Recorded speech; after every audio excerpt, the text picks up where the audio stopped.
naman po sa inyo ay ang ating U3. U3?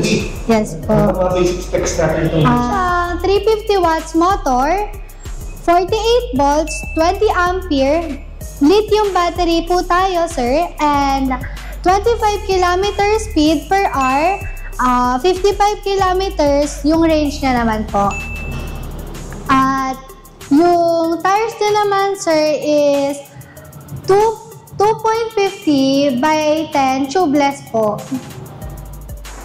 So yung kinaganda rin nitong V7 natin ay napaka-cute. At hindi lang siya cute kundi syempre yung make talaga ng Yadea. Ang ganda ng pintura, ang ganda ng itsura. Marami siyang kamuka, pero yun nga pagka nalogohan talaga ng Yadea, alam mo na magandang brand siya. Meron siyang premium feel. At kita nyo naman yung pintura, kahit silver lang siya, napakatingkad. Ang ganda ng pagkalagay.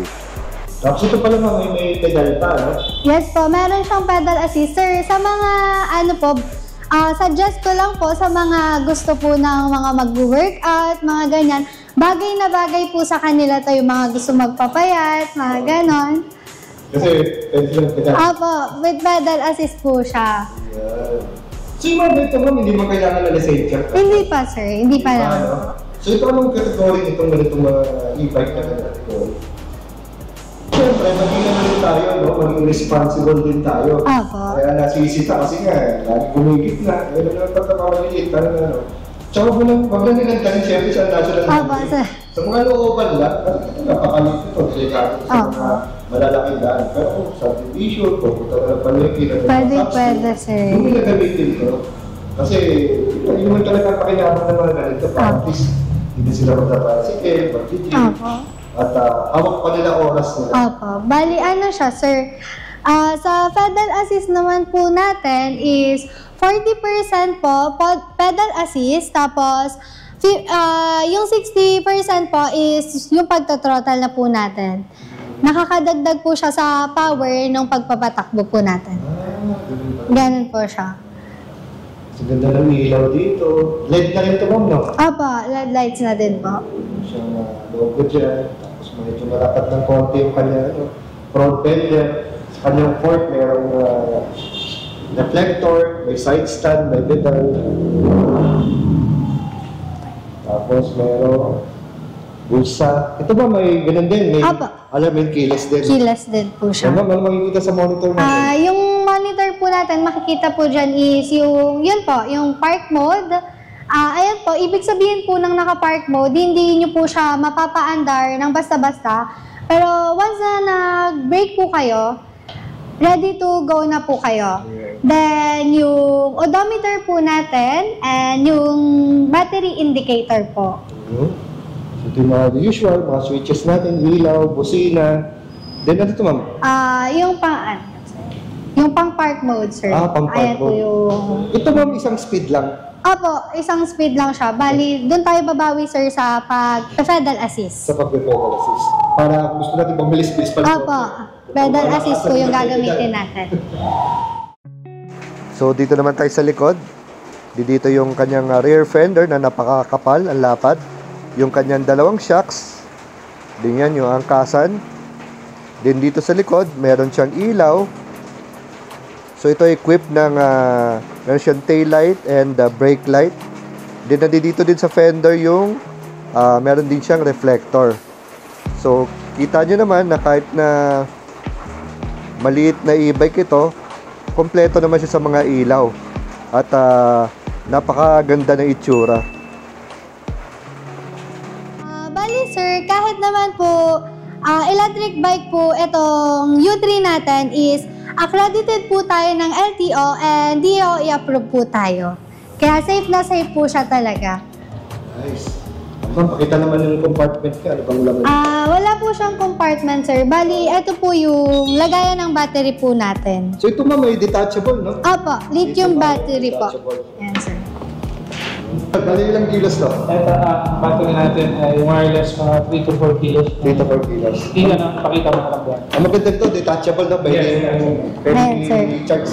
Wala sa condo, pwede dalhin yung battery. Pwede charge yung the unit, pwede charge, pwede dito, kasi meron yan dito. Meron sa labasan. So, pwede din sa labas. Pwede i-detach, pwede doon mismo sa unit. Ayan. Dito yung susi niya para mabuksan ba? Ito pang saan ba ito? Aba, ayan.